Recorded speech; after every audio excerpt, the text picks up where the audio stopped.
Shalom dan selamat sahabat saya ucapkan kepada semua teman-teman dimanapun berada. Kembali lagi bersama dengan saya Ariel Kurnaidi. Kita akan kembali untuk mempelajari pelajaran sekolah sahabat kita di kelas Cornerstone.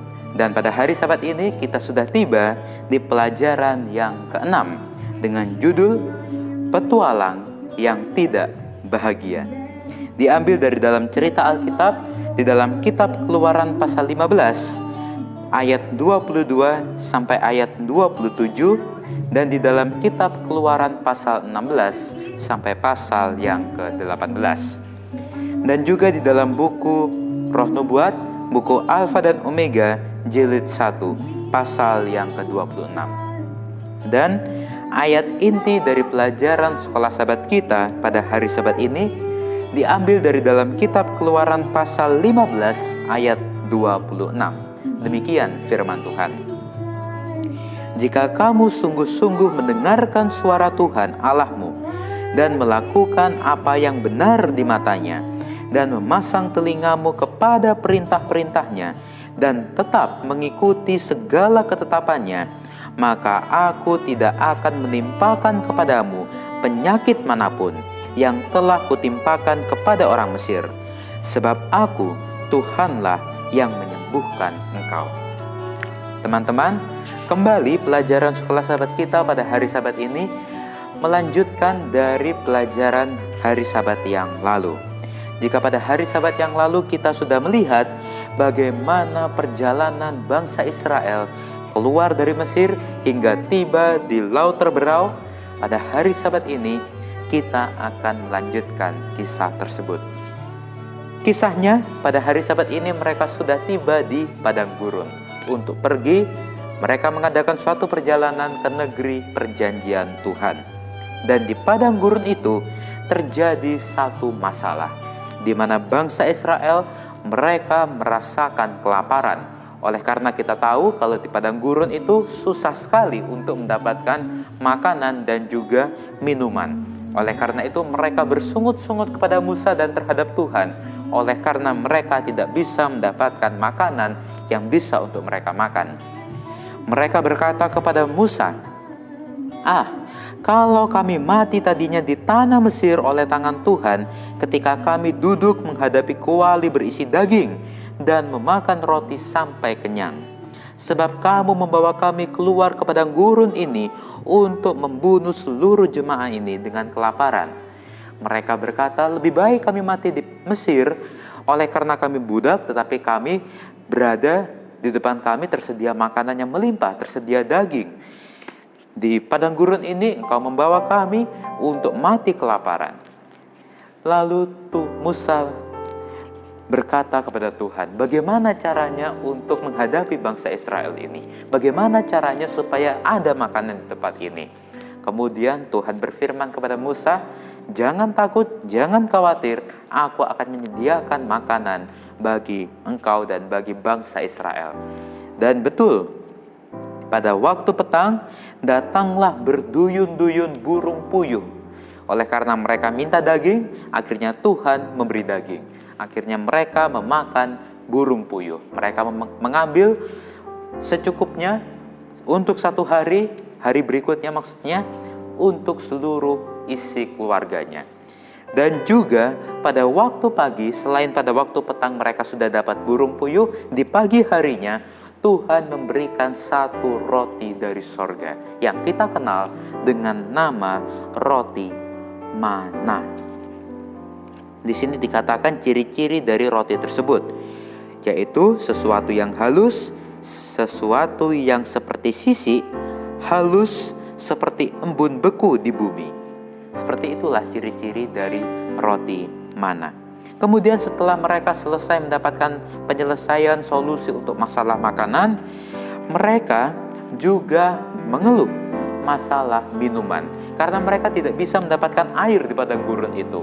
Kita tahu bahwa padang gurun adalah tempat yang sangat terik, tempat yang sangat panas, dan sangat sulit di sana untuk mendapatkan air. Sehingga Tuhan berfirman kepada Musa, di sana, yaitu di atas gunung batu Horeb, di Horeb, haruslah kau pukul gunung batu itu dan dari dalamnya akan keluar air. Dan Musa melakukan itu. Musa memukul gunung batu itu dan dari dalamnya muncul air yang bisa mereka minum. Dan pada saat itu kebetulan ada mertua Musa di sana, yaitu Imam Yitro. Mertua Musa itu, Yitro, melihat bahwa hal yang dilakukan Musa itu sangat merugikan atau sangat tidak baik bagi Musa. Yitro berkata, kalau kayak gini caranya ini tidak benar ini, nggak benar ini cara Musa ini. Bisa-bisa Musa nanti kelelahan kalau caranya seperti ini. Lalu Yitro berkata kepada Musa, Musa, kau kumpulkanlah bangsa Israel ini dan haruslah kau pimpin, haruslah kau pilih dari antara mereka untuk menjadi pemimpin dari 1000 orang, pemimpin dari 100 orang, pemimpin dari 50 orang, dan pemimpin dari 10 orang. Untuk membantu pekerjaan Musa untuk menjadi pemimpin atas bangsa Israel. Dan Musa mendengarkan dan melakukan apa yang dikatakan oleh mertuanya itu. Nah, teman-teman, apa pelajaran yang bisa kita ambil pada hari Sabat ini?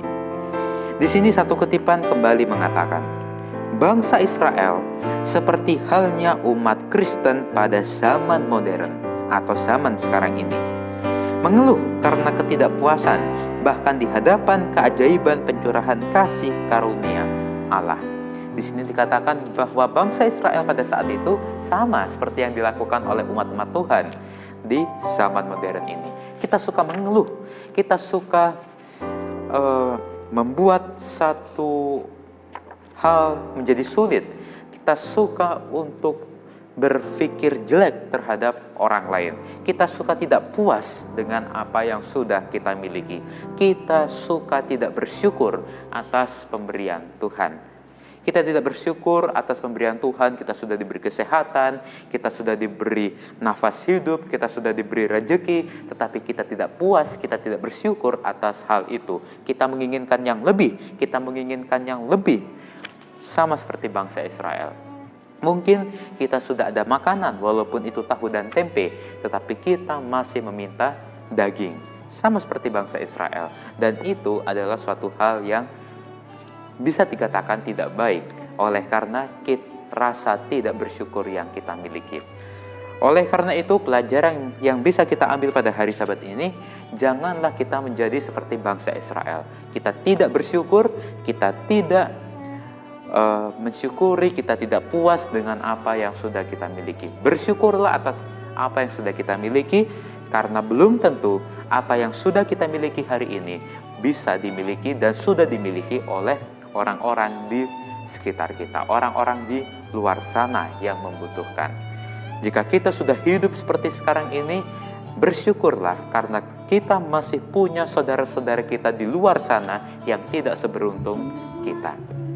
Inilah video pembelajaran sekolah Sabat kita pada hari Sabat ini.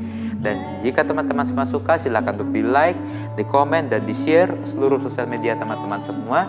Dan jangan lupa untuk subscribe. Dan kalau subscribe, jangan lupa untuk dinyalakan tombol loncengnya.